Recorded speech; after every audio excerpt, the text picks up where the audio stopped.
Assalamualaikum everyone. As you can see, there is a heavy rainfall in Mauritius, and due to this, several lives took a break. Even government shared guidance to stay in home.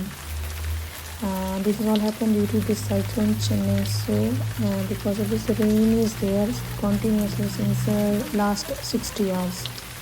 So children are at home, their schools are closed, offices, working organizations all are closed, except some essential places. So we are getting bored in home. So I got an idea to capture some moments around my apartment. So these are here. Stay in home if you are in Mauritius. Take care. Bye.